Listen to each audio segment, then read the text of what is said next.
Great. Hello, everybody. Everyone. How is everyone? Sound off in the chat. Where are you? How you feeling? How's it going? It's Wednesday. We're over the hump. Welcome, welcome. Oh my God, I see so many people joining in the waiting room right now. We love to see it. Everyone, this is Torrey Peters. Hey, thanks for coming on a Wednesday night. Yeah, like in December. It's nice like that everyone came out. Yeah, and it's December and it is pitch black outside. Yeah. And I like rejigged my entire room to set up this lighting so I didn't look So you didn't have like like a ghost. Yeah. Amazing. All right, just admitting everyone. All right, well, while we're waiting for some people to trickle in, I figured I would introduce Torrey. Oh, Shelby says ecstatic for this interview. Me too. Let's introduce Torrey. So Torrey Peters is the author of the novel DETRANSITION Baby, which I hope everyone has their copy on hand as well.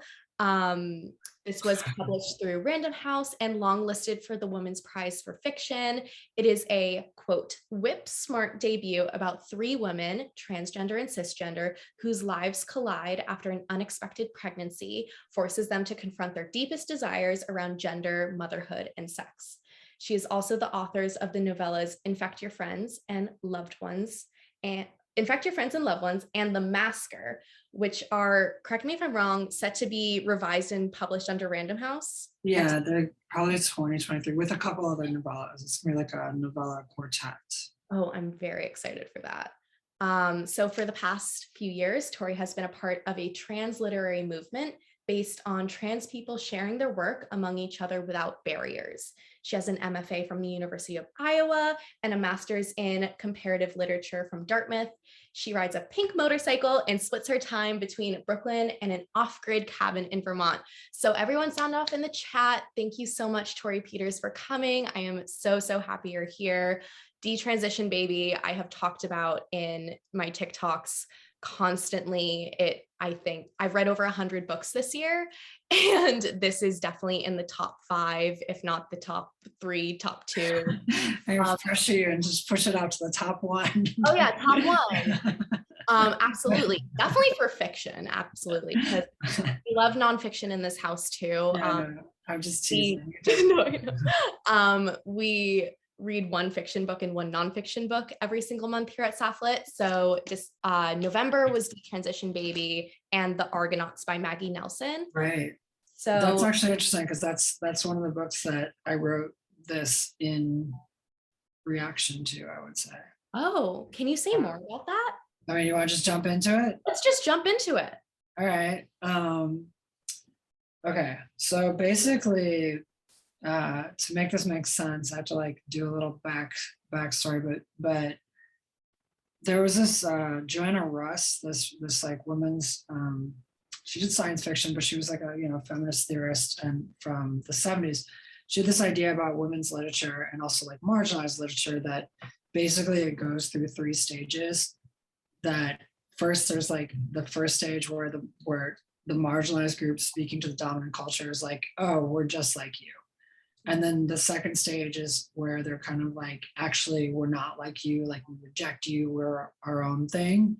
And then the third stage is like, actually, we have nothing to do with you. We're not like, we're not either like against you, for you, like we sort of, it's not that sort of situation.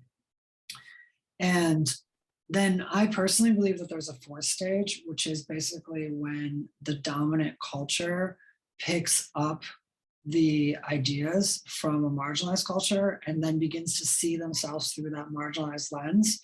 So you have this moment, like for instance, where like straight people understand their own sexuality through like queer terms, right? Like heterosexuality, even the word came after homosexuality. It was like those terms that heterosexuals used, and like the way we understand race, even white people, the way white people talk about race and whiteness came from, thinkers of color and scholars, like Black scholars. And then basically, I think that this thing is coming with trans writing, or it has maybe even come for trans writing, where cis people begin to understand their own gender through a lens that was developed by trans people. And sort of like, I always wanted trans people to sort of get there first, but I actually think the Argonauts was like the first breakthrough book of that fourth stage. Yeah. And so in a certain way I read it and I was like, damn, like Maggie Nelson kind of, as part of this trans lit scene, I was like, Maggie Nelson kind of beat us to the punch. And she's like understanding, I mean, she's doing like an extremely cis thing. She's like getting pregnant and having a baby. And in some ways this is like a heterosexual relationship. And she understands her own pregnancy through queer and trans terms. And so I was like, oh, this is the fourth stage, but the fourth stage is still about a cis woman's pregnancy. So I want to write a book that is doing the fourth stage, but that the person at the center of the fourth stage, or the mother in the fourth stage, is a trans woman. And so I have really complicated feelings about Maggie Nelson, in that I read that book in like 2015, and I felt angry at it. And then I read it again after I'd finished Detransition Baby, and I was basically like, the process of writing Detransition Baby was like the process of like basically coming to agree with Maggie Nelson. Like, so there was like almost like the difference between like a paranoid reading and a reparative reading. Like the paranoid reading was like, there are all these lines in the Argonauts that if you are feeling paranoid, you can take them as like a little bit trans exclusionary. Like there's lines about like the phallus is always pushing its way into women's spaces. And it's like, that sounds a little turfy. And then I reread it and I was like, well, if I actually am not feeling paranoid and I have like a more capacious view of what womanhood is, and I extend to Maggie Nelson that capacious idea of womanhood, then actually there's nothing particularly exclusionary about this. But I kind of had to go through the process of writing my own book to like basically give Maggie Nelson the benefit of the doubt, because I want people to give me the same benefit of the doubt, if that makes sense. It does make sense. That was a long answer, but like, no, that started with Maggie Nelson, like, it's like, I'll jump in. Yeah, that genuinely like blew my mind, because the Argonauts I read, and of course this, and I can't read that book through a trans lens, but then reading Detransition Baby, just the parallels between the two, I didn't really connect as super intentional. And to hear you say that it's intentional, I'm just like, phew. Yeah, no, it's totally like, you know, I like most of the literature I really like is in conversation with other literature. So this book, I wrote it in conversation with a bunch of other books, where I was like, that's what I think really, you know, really good books aren't isolated. They're like part of a larger kind of thing that's happening. And, you know, she wrote a pretty incredible book that is challenging. And so like and I do think, I mean, there's a way in which a lot of trans women were pissed at that book, because they're like, okay, you took a trans lens and like kind of like the thing that book is, which is like, what is motherhood if you separate it from the biological process of being a mother? Like, what does it mean when motherhood isn't directly tied to biology? Well, that question is most pertinent for trans women, and yet there are no trans women really discussed in that book. Yeah. And so there was, in 2015, when that book came out, there was some consternation, let's say, amongst trans women about why is the most famous book about these ideas basically taking these trans ideas about motherhood separated from biology and applying it to a cis woman being pregnant. Yeah. And that is, again, that's a paranoid way of looking at it. And I don't necessarily think it's right, but I understand that people said that. And what I was basically like is like, well, I'm going to answer that. I'm going to do the same thing. I'm going to talk about what is motherhood separated from biology using a trans lens. And I'm going to write a novel that does the same thing with a trans woman. Yeah. And I mean, basically that's not to say that Maggie Nelson shouldn't have written that book. It's just to say that, like, actually what I want is what you literally did, which is read both of them. Yeah. Oh my gosh. And in the same month. Yeah, in the same one. Like read them in conversation. I Yeah. mean, you know, I think there was a question about like what other books it's in conversation with, and I think, you know, there were other books about like divorce and womanhood, like by Rachel Cusk. You know, these there's a whole so many. Probably just like whatever month you caught me writing, I was like, I have something to say about this other book I read. Yeah. I'm gonna throw in a little. The other thing about the Argonauts that I know got a lot of backlash was the way that I read it, and I'd love to hear your perspective on it, was Maggie coming to terms with her partner's fluidity in Yeah. gender and unlearning the idea that trans people have to have a start and a finish. And it's this very clean transition from one binary to another binary. And her understanding that fluidity in the middle and that journey not being completely linear. And I feel like in Detransition Baby with Ames/Amy at times, that fluidity is there, which causes so much confusion, so much drama, so much strife. So was there any connection between those two parallels? A little bit, just but I think that that's like kind of like inherent in any trans project, that like when you really are honest about it, there's no telos there, you know, it can flow in any direction, and even my own gender will flow in not just back and forth on a continuum, but like in 3 dimensions. And I think most people will, and that's actually the point, is that like that's not even just true for trans people, right? That's true for cis people. Like there's moments in which you're more femme or you're less femme, depending on like both day to day and month to month. Yeah. And I think that like acknowledging that, like just as that's true for cis people, where like during, I don't know, 2 years of your life, maybe you're really femme, and then the next year you're not so much.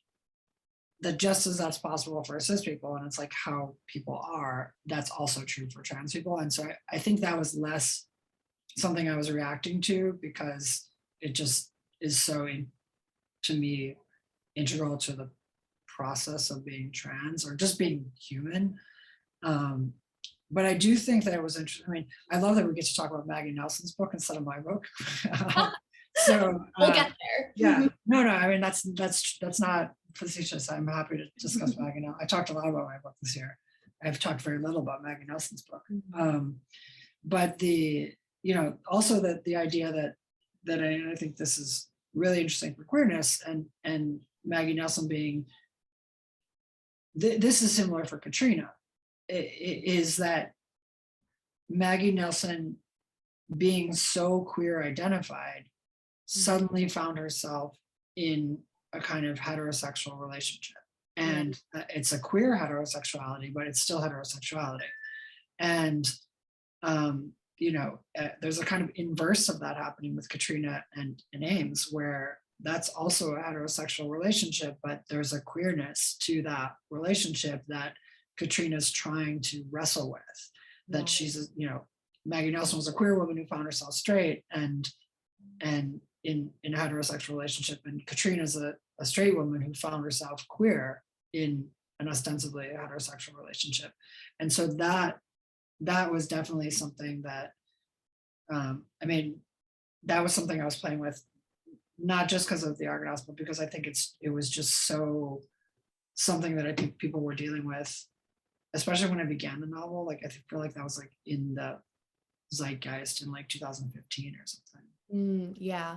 And I think as a bisexual woman myself, like any relationship I'm in is queer because I am queer. And I think validating myself in that when I am dating cis men is something that's really important for me and my queer identity, but also really important for my partner to understand that like I'm not straight and me dating you doesn't make me straight. So yeah, that's very interesting as well. And I think the pandemic as well has allowed people to explore gender and explore their own sexuality with the absence of, you know, constantly being perceived by other people. So I feel like Detransition Baby really came out at such a perfect point for people to be like, what the fuck is gender? And examining fluidity for, you know, like you said, for trans people and for cis people. Anyways, to my first question. But thank you for that parallel. Oh, That really love, has, I'm going to go back and read both books at the same time, I think. I love talking, love getting to talk about other books. So Yeah. that's awesome. So congratulations on your formal debut. I'd love to understand how the publishing experience has been and how you see the accessibility of your work shift between the traditional publishing experience versus your past in self-publishing. And as more marginalized stories get told, how do you see that feeding into mainstream publishing and its impact on accessibility? I know that was like a lot, but No, I run with it mean, whichever way you want. yeah. I mean, the part of it's the era that we're in. When I was self-publishing, I was self-publishing partly because there was a lot of gatekeeping in the publishing industry. And and you know, I had written something different in like 2012, and I got like, you know, basically a rejection that was sort of like, this is icky. And then what ended up happening is I got involved in this trans writing scene in Brooklyn around this press that doesn't exist anymore called Topside Press. But that press was predicated on the idea of trans women writing for trans women. And what happens, I think, when trans women write for other trans women, or this was an idea that came from also other groups like, you know, Toni Morrison writing explicitly for other Black women, was that when you write for an audience that already knows a lot, number one, you don't have to slow down. You just can never explain yourself. You just go at a full out sprint. But secondly, it raises the bar on what you can say. Like like when I, you know, if I talk about, my example for this is like when I talk about hormones. If I talk about hormones with cis people, I have to explain, and it's like, it's interesting oftentimes, like, oh wow, hormones can do this thing. But if I talk about hormones to trans people, they're really bored. They're like, yeah, I inject every week. I know all about it. I don't care. Which means if I want to talk about hormones with trans people, I have to like really bring a higher level of insight. So it forces me to be a better writer, to write for trans women. And that was the original thing. And then I was like, well, if I'm going to write it for other trans women, I have to say something that they haven't thought about, or that that's maybe scary to them. And so the first two things that I wrote are pretty out there. I mean, I'm surprised that Random House is publishing them. They're like, I don't know what people are going to think. Are these the novellas? The novellas, yeah. Like they're dark, and they're bracing, I would say. Like they're not the same sort of, they're funny, but they're not the same sort of like domestic, like a little bit fun, breezy thing of Detransition Baby. But it was partly because that I was writing really specifically for that audience. And in a lot of ways, like I loved self-publishing. Like I loved that I was forced to do it. I think it made me, it was like a crucible. Like in some ways, it's like people think about self-publishing as like this humiliating thing that if you can't get published somewhere else, you self-publish.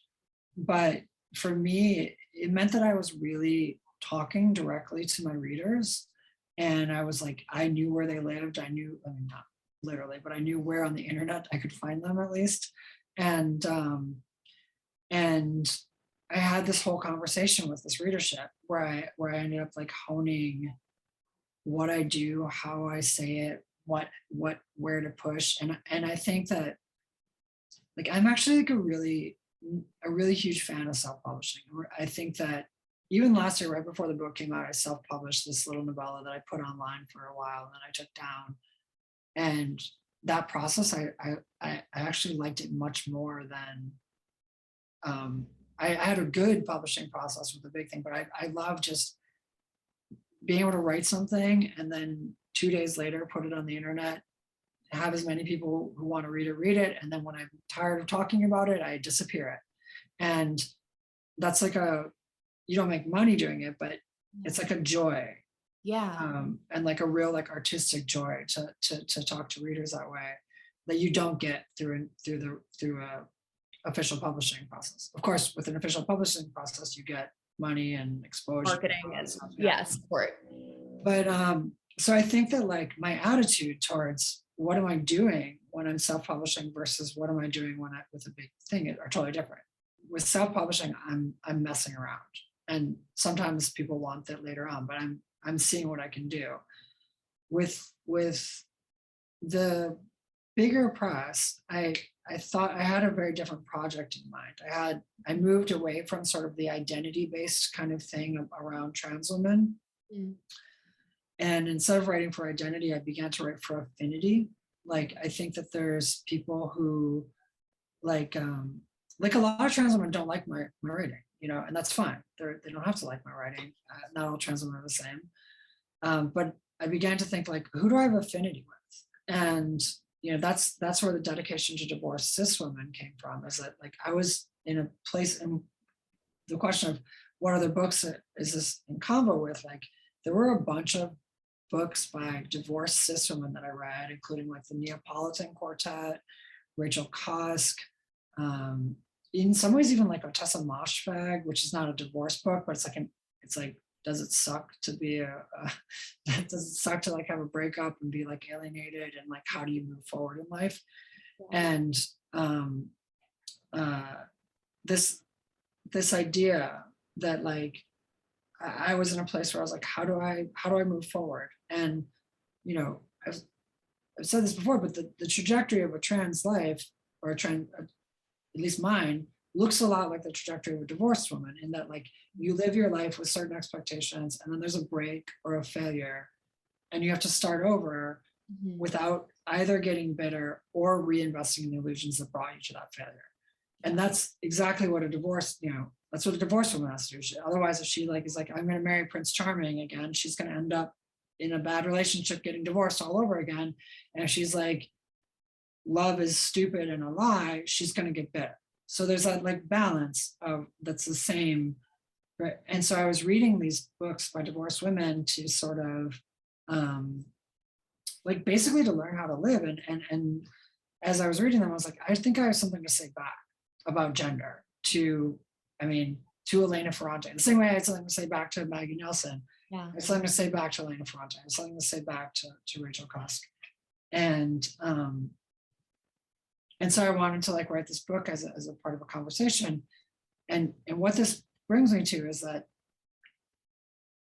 I can't self-publish and speak back to Elena Ferrante, but I can sort of think about affinity with people like Elena Ferrante or Rachel Kosk and her readers. And I can sort of speak to that affinity that I believe a lot of trans readers and a lot of cis readers, who I sort of like called cis divorced women, but really it's just any woman who's kind of like, what is it? How do you find meaning in life beyond the ways that? How do you solve the Sex and the City problem? Yeah, the Sex and the City problem. And like, and I, you know, in some ways, like that's like, I never said it until now, but like A Year of Rest and Relaxation by Otessa Moshfegh, that's a narrator. It's a dark book, but that's a narrator who's trying to solve the Sex and the City problem. You know, like what's a job? And her solution is basically which? I love that book. Yeah, but her solution is to be like basically drug herself and sleep away for a year, which is like not my solution, but I'm kind of like, your problem is the same problem. Yeah. You know? Yeah. And so I do feel an affinity with writers like Otessa Moshfegh, even though, you know, our methods of writing and our like the sort of satirical way that she went about it is so different than how I go about it. But yeah, so for me, I think that to sum up this really long answer to what you said, I think that like self-publishing was a place for me to mess around and continues to be.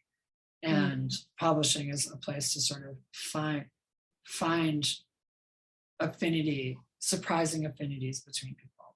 Yeah. And I think that really perfectly leads into my next question, because that affinity increases accessibility inherently. And as I mentioned before, everyone hopped on. I first read this book with my family book club. So the member background really ranges. There's my best friend who is a queer sex educator who now works with queer and trans patients at a fertility clinic. And then there's my mother, who is a 60-year-old who was raised by Republicans. So the backgrounds really differ. And the things that I FaceTimed her before hopping on with you, and she's so excited and she's going to watch this interview. So hi, Mom. The thing that she so appreciated was that it was an easy breezy read while still having tons of complex conversations about gender, sexuality, trans identity. The language and prose were accessible but not dumbed down. You spoke to it a little bit already, but finding that balance between telling your story and saying what you want to say, but making this a book where everyone is comfortable picking it up. Like, of course, my mom was still Googling lots of different terms and texting me, making a list, like, what does this mean? What does this mean? And when we had our book club discussion, we got into so much of, an education on top of reacting to the book. So how did you toe that line?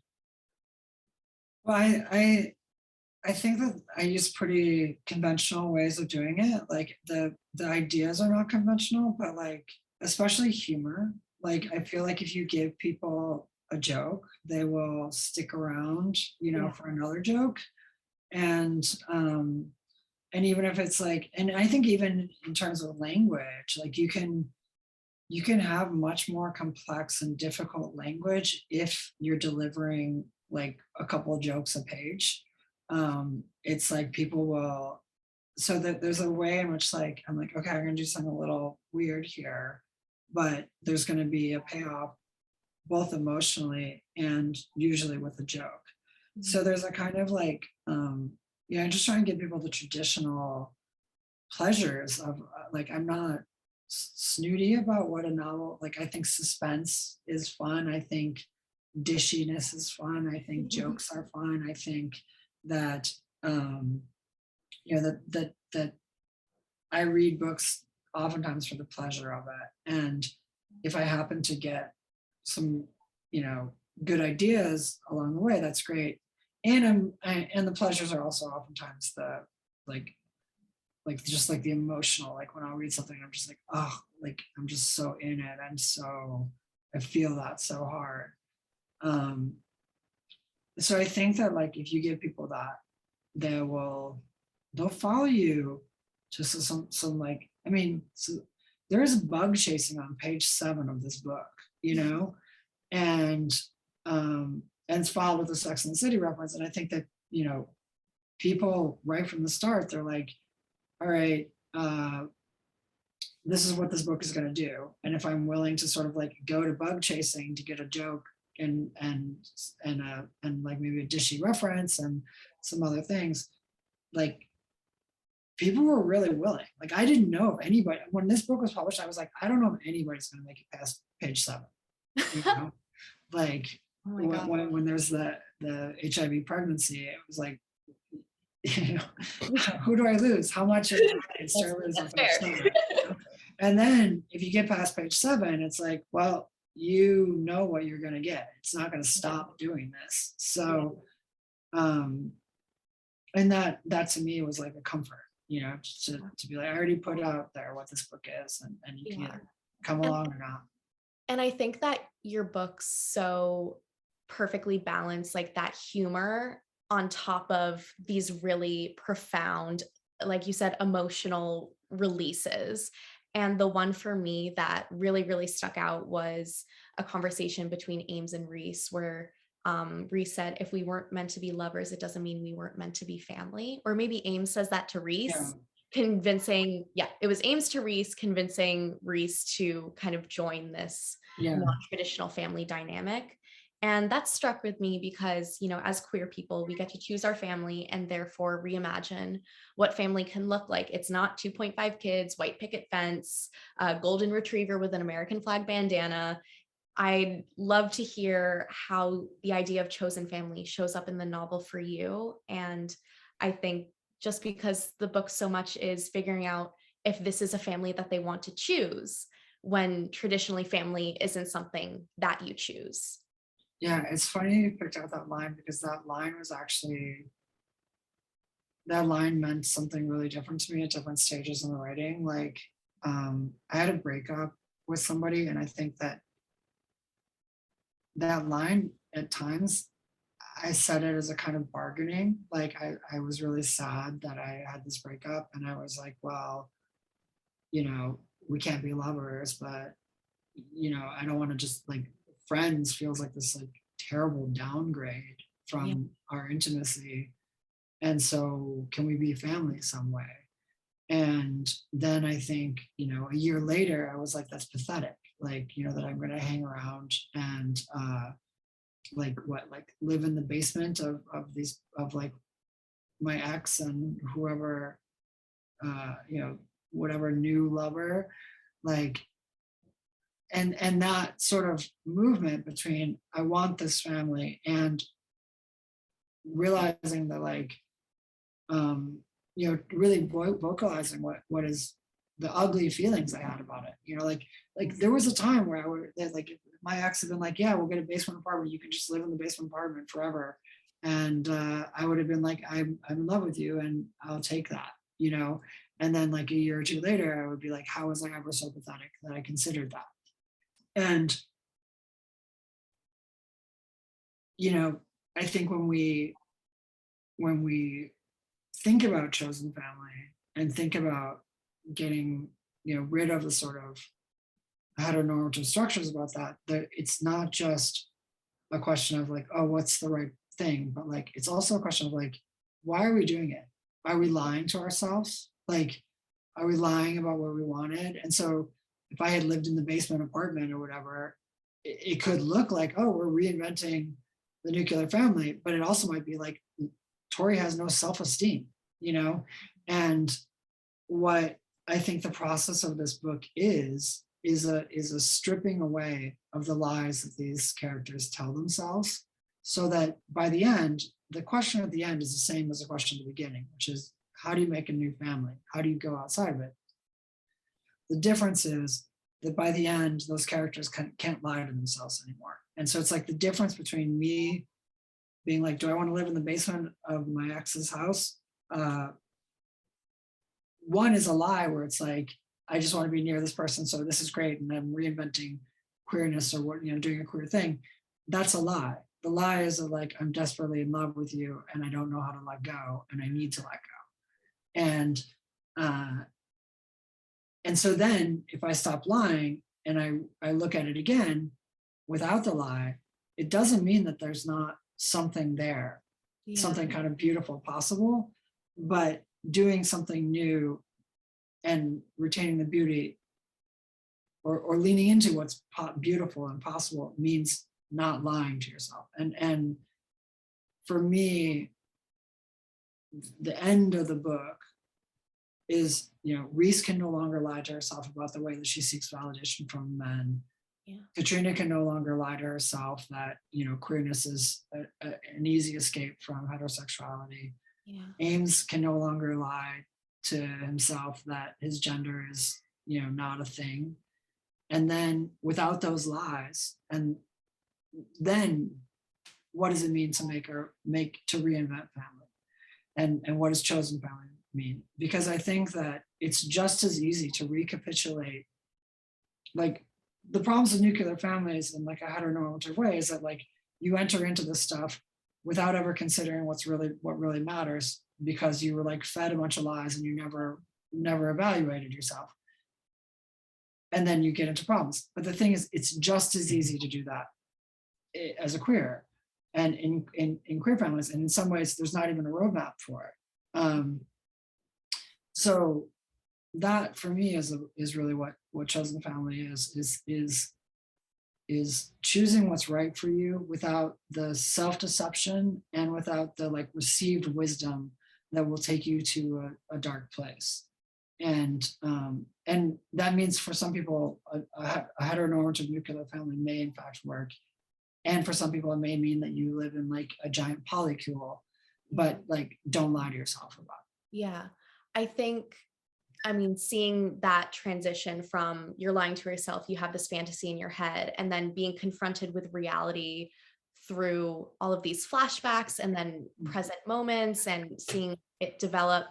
And then you get to the end where they're facing this question, they're all stripped down, and then it just ends. And it's black screen. Yeah. So for me, who likes things resolved, can you satiate that need for a kind of pretty bow? Is there any vision that you had past the last page? Like, Well, what happens with these characters? Because I miss them. the ending is not a narrative ending. Like that's exactly my point, is that the journey that these characters go on is the way that they are okay is that they stop lying to themselves. So like literally the first chapter is, can you have a triad to raise a family? And the end chapter is, can you have a triad to raise a family? And the journey, rather than being a strictly plot journey to get you like, and now they can live together, is the journey that I think is most important for everybody, which is a journey of self-knowledge and a journey away from self-deception.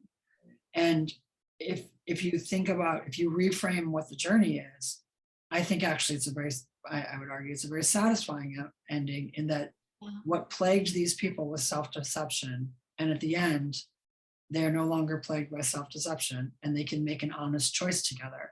And that is, to my mind, like a really beautiful place to arrive to, because even if they choose not to have a family, well, at least they're not going to lie to each other anymore, or lie to themselves anymore. Or even if they jump back in and they start doing their old habits, they can't pretend that they're not doing that. If Reese goes back to dating married men, she can't say, oh, I didn't know better, or this is fine. It's like, no, you know that this is going to continue to fuck up your life.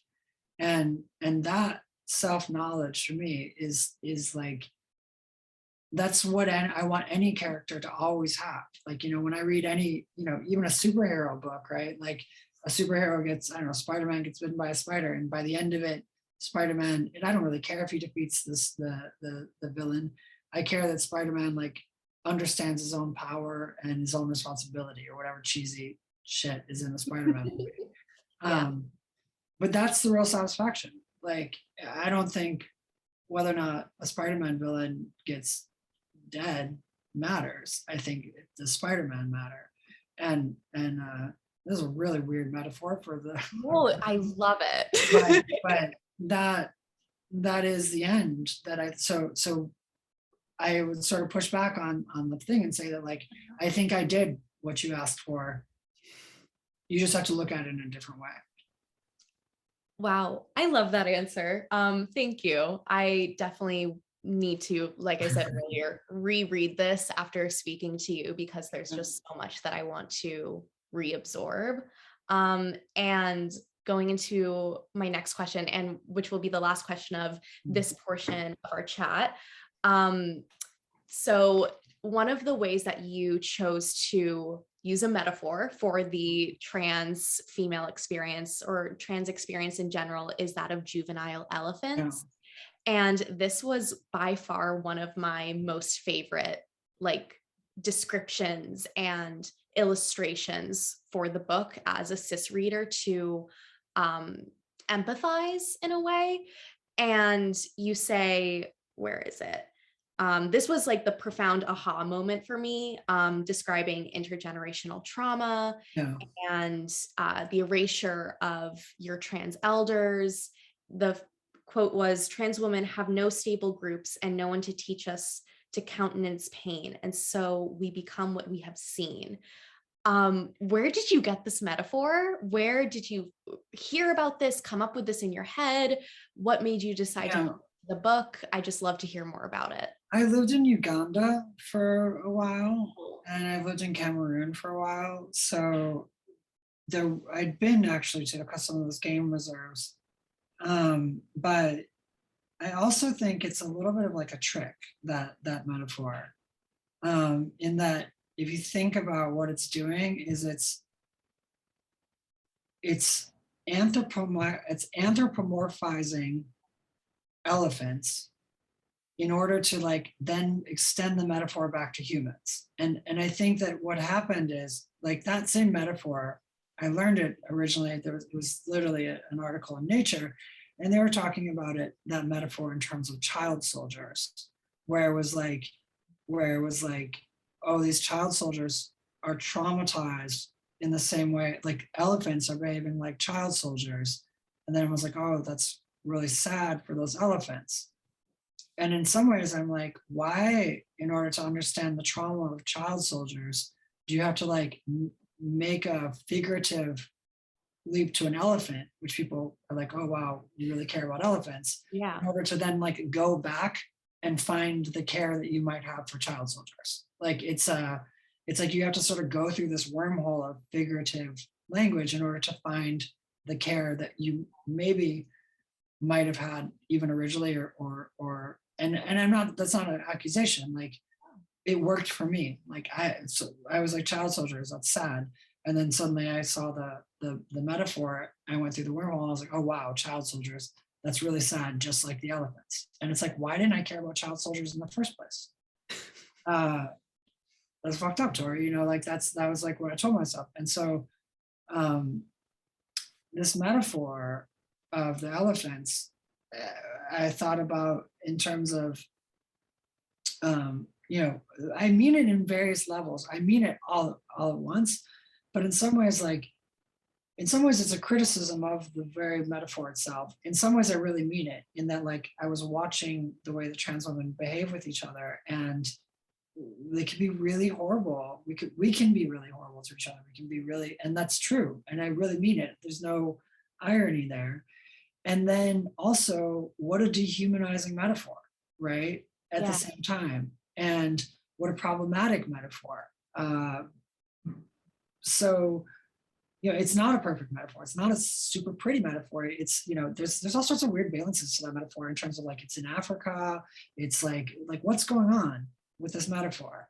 And, you know, one thing I like in literature is being able to put something in that's not perfectly crisp, that like has frayed ends, that has problems to it. And I think that one of the reasons why that, and I tried to like, you know, return to that metaphor through like Katrina's perspective on it. But one thing I admire in literature is actually literature that is imperfect, or like moments that are imperfect, that like you get to an idea, but like so much of life is imperfect and you can't quite always have the right politics or the right ethics or the right approach. And the ways that in are through these like messy things that make you feel awkward. And that metaphor for me is like I think it's deeply true, and it's terribly awkward, emotionally, ethically, rhetorically, like and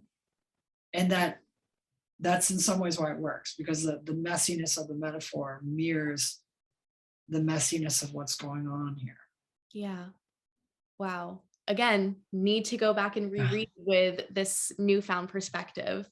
Okay, so we are on to the rapid fire round. Sure. And just a note for everyone who's watching and listening, if you have any questions for Torrey, please drop them in the chat and we will ask what we have time for at the very end. So rapid fire, what are you currently reading? I am reading Gary Steingart's Our Country Friends, the pandemic novel. It's very funny. Okay. It's like people say it's the first. This is rapid fire, but I'll just say people say it's like a great pandemic novel, and it's very interesting. Okay, I haven't heard of it. I will look it up after. Yeah. What is a book that you recommend everyone read? Independent People by Halldór Laxness, which was a Icelandic book about sheep farmers, and it sounds terrible, but it's actually, it won the Nobel in like 1952, and it's like incredibly humane, like sensitive, empathetic book that at first seems really weird and boring, but is if you understand that it's a joke, and like a joke meant with love, it's incredible. Yeah. It's like 100 Years of Solitude with sheep farmers. Love it. Obsessed. Yeah. Gonna look it up after. Did you take up an unusual quarantine activity? I made pasta. I made my own I got like What shape did you do? I mean, I got a pasta machine, so I mostly did the fettuccine or spaghetti, but I got really into the sauces within, like just fresh pasta all the time, Oh, which is, love that. That's a really fulfilling it activity. was. If you could have dinner with anyone dead or alive, who would it be? Elena Ferrante. Nice. Do you have a favorite class that you took at university? Yeah, I took this really weird class in well, I took this really weird class in medieval how do you know how to say it? Medieval ideas of punishment, like medieval Oh, ideas of torture. yeah, Medieval but like the religious aspects of it, like why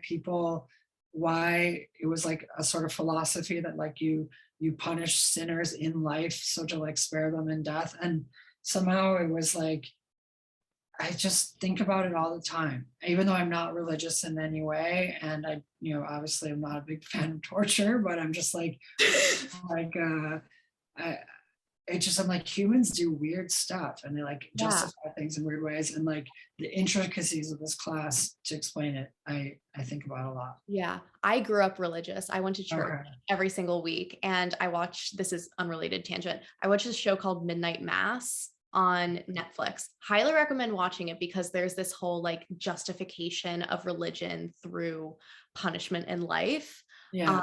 Because that class sounds like something that would hit me right in the religious trauma. It was that. It was, but it was, I think it was taught by like an ex-religious woman who was like, let's actually like get into the philosophy of like why you would like, flagellate yourself and etc. Da Vinci Code.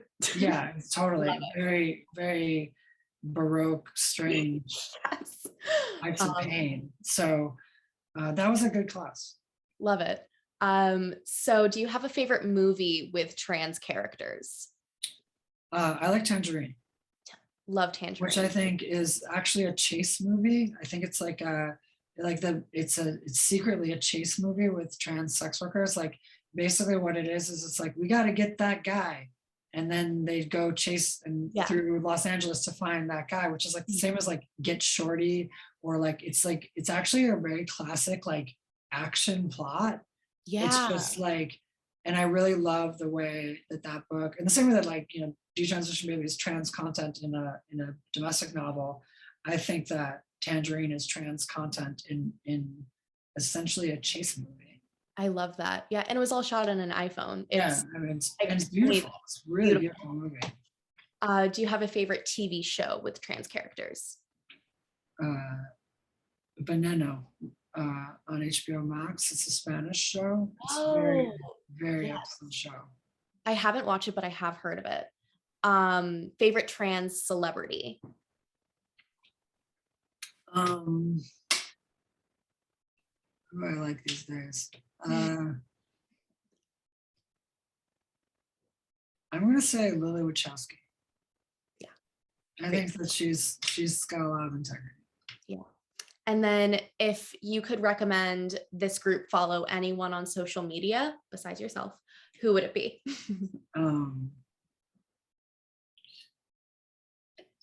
I'm trying to get off social media, so I feel like all my recommendations are going to be. You are very Vermont off the grid nowadays. I'm trying to, but I'm just going to say my friend Heron Walker.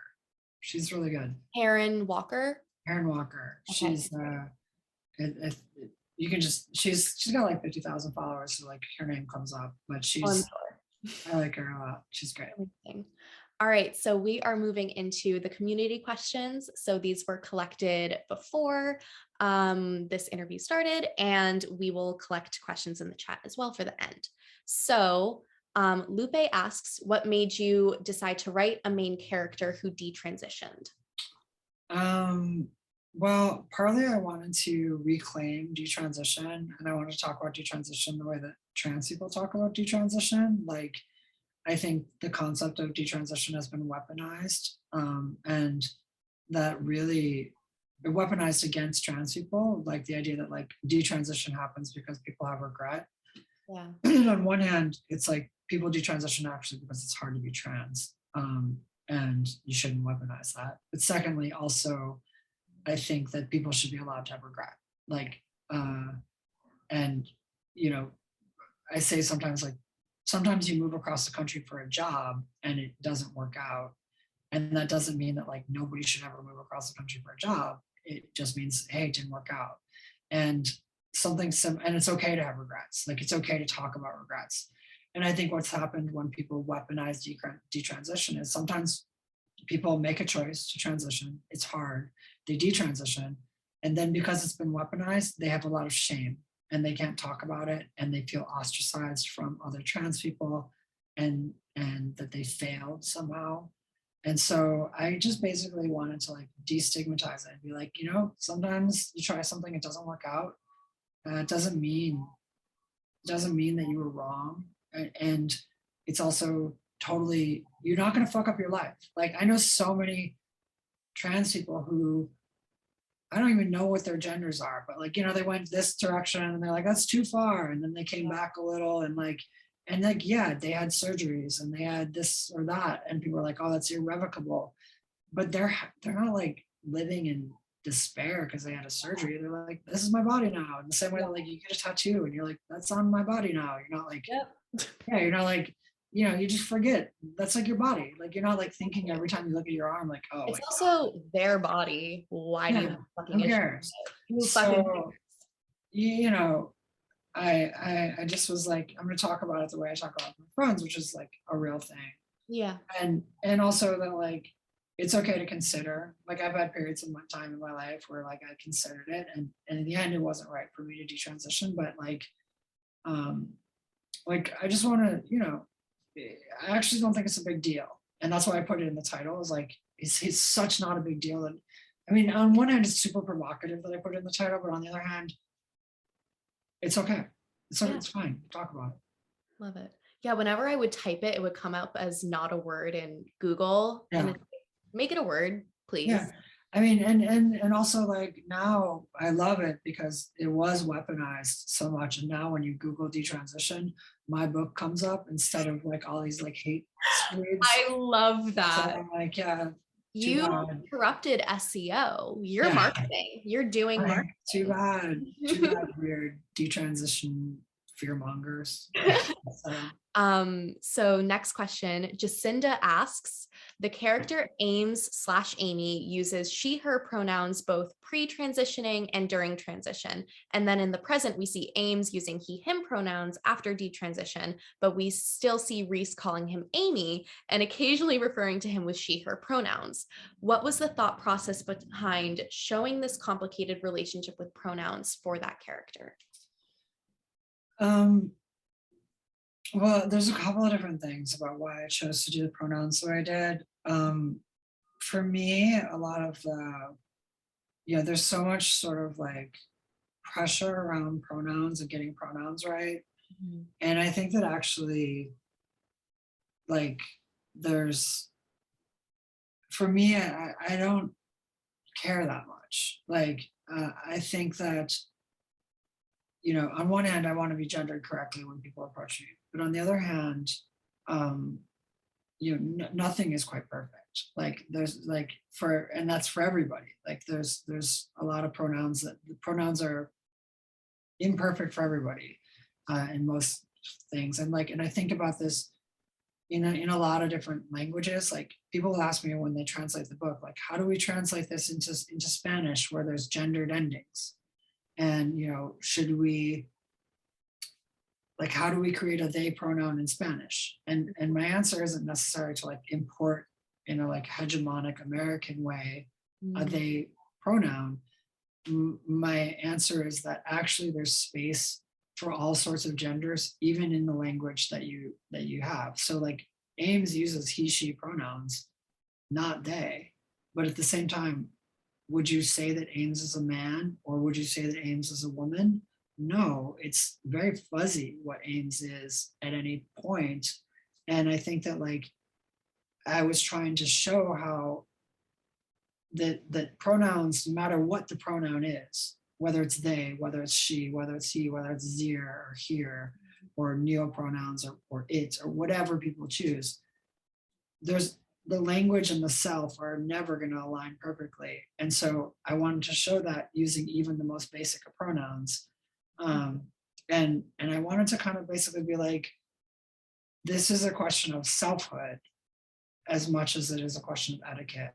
And to bring that sort of selfhood and the fuzziness of it in, and know that even when people treat me with perfect etiquette, you can still get it wrong, and you can, if there's still space and room for play. And so you know, I wrote aims with pronouns that are in some ways like not correct. Yeah. So Adriana asks, what was your inspiration and motive for writing this book? I mean, mostly I was in my 30s and I was like, I don't know how to live. I'm going to do a test case for, in some ways the Sex and the City problem is facetious. And in other ways, it was like really like, I was looking around and I was seeing all the ways that people around me were making lives. And I was like, I don't know if these are accessible to me. So I'm going to take the thing that feels hardest, like motherhood, and I'm just going to write directly at it and to see if I can like write my way through the problem of trans motherhood. And in some ways I was writing these characters, but I was also, I think that fiction is oftentimes like a little experiment for yourself. Like you could set up these little tests for like, I'm not going to detransition, but I can have Ames detransition and see how it feels. I'm not going to probably raise a family. I mean, I do have a funny family situation that just like manifested anyway, but at the time I was like, I'm not going to have a triad and raise a baby jointly, but is that an answer? I don't know. I'll explore it in fiction.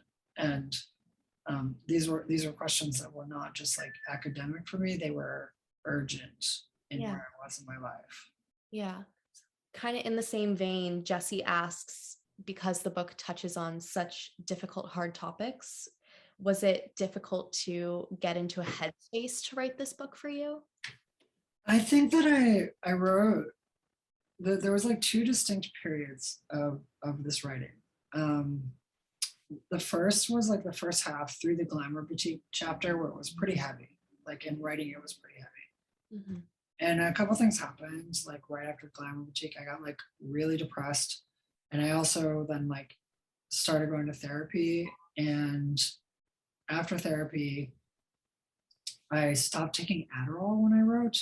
And I think a lot of writers these days take Adderall. I mean, I'll just say it, that like, I think it's generational.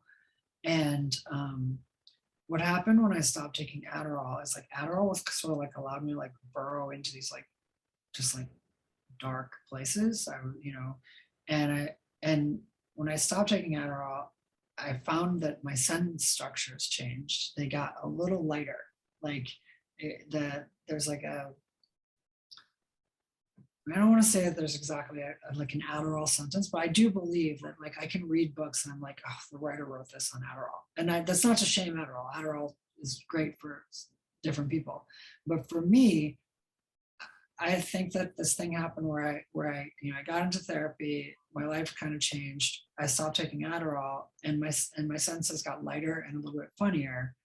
And then what I had was this weird book that was, the first half of it was very heavy and the second half of it was like doTERRA party type stuff, and I had to sort of like weave the two together. I had to like bring the funny into the first half and I had to bring some of like the heavy into the second half and find ways to like do that so that you have like the Wim Hof scene is like, the Wim Hof part is the funny, the Reese going into the water is like, this is the heavy. Yeah. And not to give it away if people haven't read it, but I guess that doesn't even make sense if people read it. Wim Hof and going into the water doesn't make any sense if you haven't read it. But I think everyone on this call has mostly read it. So good. So and so it was a process of balance, I think, in both the writing, which corresponded to a process of balance in my life. Mm-hmm. Amazing. Well, those were all the set community questions. So people who are listening, if you have any questions for Torrey, drop them in the chat and we can ask. I know Shelby already asked what were some of the books that I was in conversation with. You said ton of authors writing about divorce, Mosh Yeah. Fay, Argonauts. Do you have any books that are currently inspiring you for future work? Well, I'll say that there was a bunch of trans writers that it's also in Yeah. conversation with. You know, it was in conversation with Imogen Binney, who wrote Nevada. It was in conversation with Casey Platt. It was, I think, in conversation with a bunch of like sort of maybe negative conversation, um, like there were things that happened in a lot of sort of like aughts memoirs about like it's like you tell a story that's like I don't know where you just want cis people to like you, and I was like I'm in conversation with those books because I'm mad Yeah. at the premise of those books, and so I'm going to write against the premise or assumptions of those books, which is, you know, I don't want to shit talk any other trans writers, but I think that trans writing has gone through a series of evolutions over the last 20 years, and I was very conscious of those evolutions and thinking about a trajectory like that 4 levels I talked about at the beginning, thinking about that trajectory as I wrote. And so there were a lot of other trans, like, I mean, I'm probably less up on trans writing after this year just because I was really busy, and a lot of trans books came out this year, like many more trans books this year than I think, you know, probably the most ever. Yeah. And so I'm not keeping up anymore. But like in 2012, you could read in a couple of weeks. The shelf was like this big, Yeah, like, and now it's bigger. it's bigger. And so, but at the time I had read almost, you know, I had like almost encyclopedic knowledge of like trans books Yeah. that I don't have anymore. And I was in conversation with that. That, well, I mean, it was a partial encyclopedia, let's say. Yeah. Torrey's encyclopedia. We have a few more questions in the chat. Nick asks, what's next for you? Besides the quartet of novellas that's coming out in 2023. Yeah. Well, I can tell you that I today closed on a rom-com for a movie screenplay rom-com for HBO Max. So it's going to be a classic rom-com. Holy shit. In the congratulations. That's amazing. Yeah. It's good. I want to be like When Harry Met Sally, Love and Basketball, like writing with this writer, Ruby Ray Spiegel, who is she's great. She's a playwright, but she's got a movie coming out with Tessa Thompson and like Adam McKay.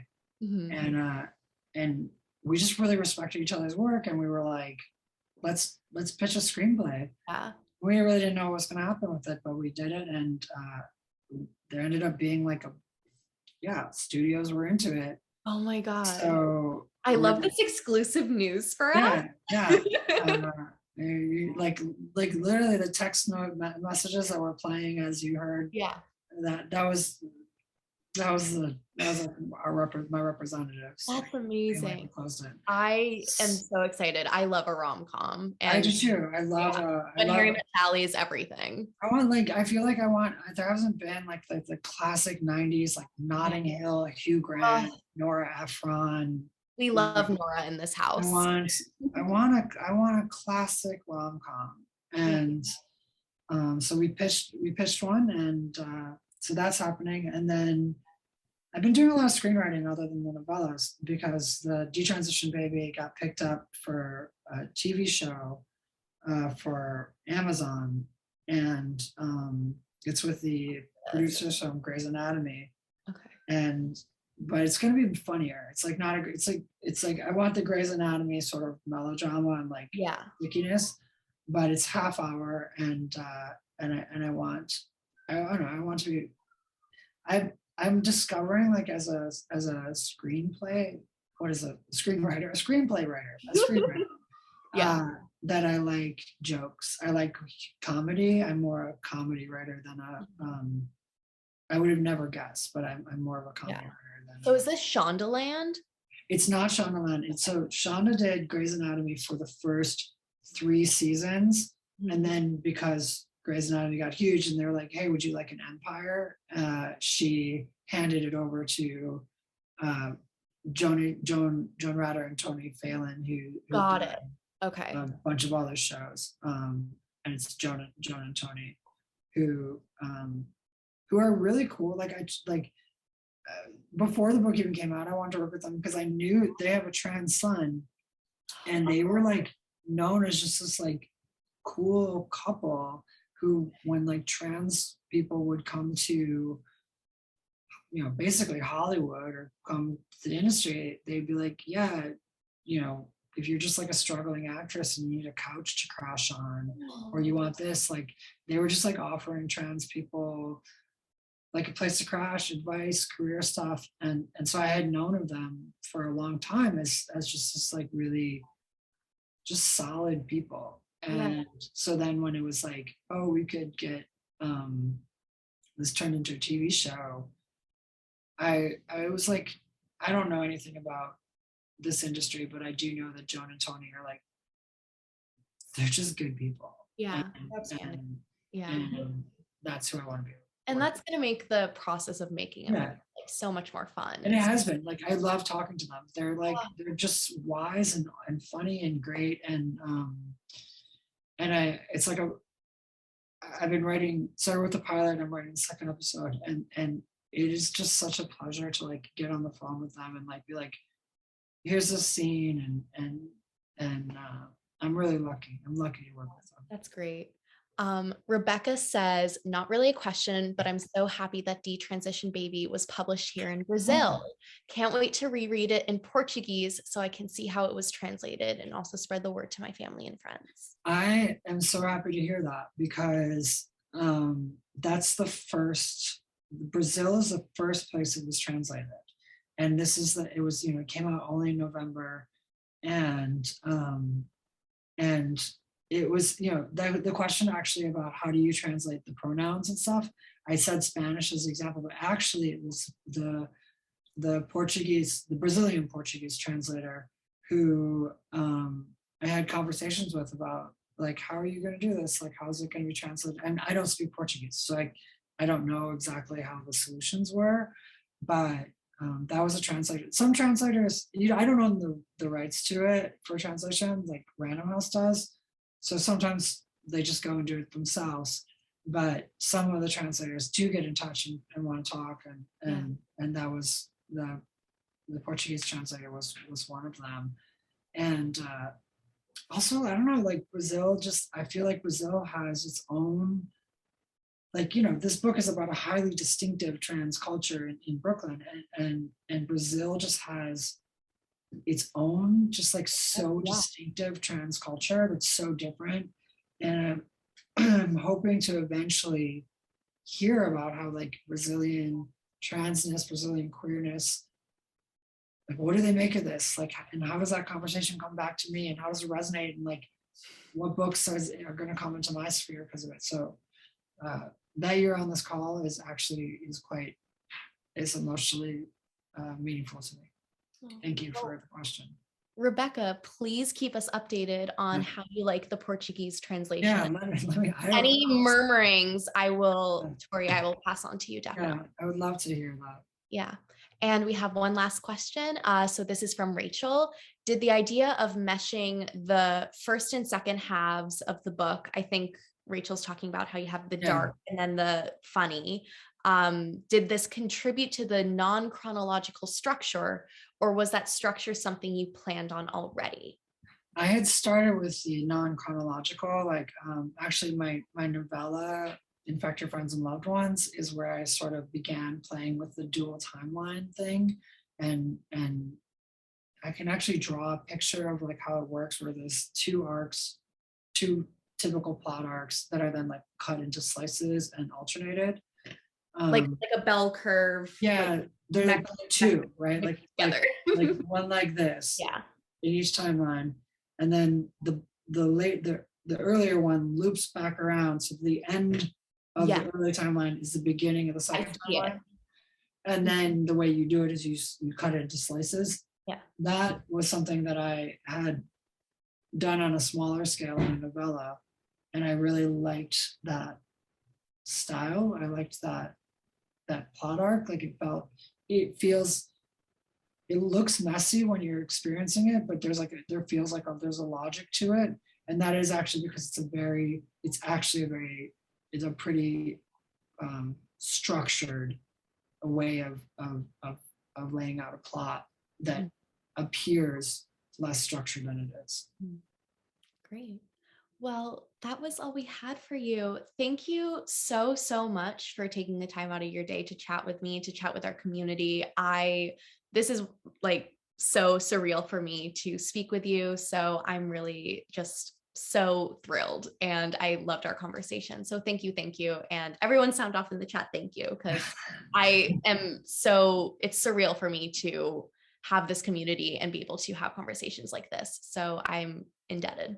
This was such a pleasure. I love this. And like, this is exact like right size for a conversation. Like, I like this. It feels like it's there's a lot of people, but it's also intimate. Like, it's somehow not fun when you talk to like, I remember I did Roxanne Gay, not to like, I'm grateful to Roxanne Gay for the book club, but like talking to 1,000 people is like, where you can't make a joke. Whereas like, this is a pleasure. So thank you so much for having me. I'm glad you had a good time. And when your novellas come out, we will definitely be paying attention in Sapph-Lit. Yeah, thank you everyone for coming out on a Wednesday in December. So. All right, we're gonna say goodbye. Everyone, thank you so much. Let's go fangirl in Geneva. All right. Bye, Torrey. Bye. Thank you again. All right, bye.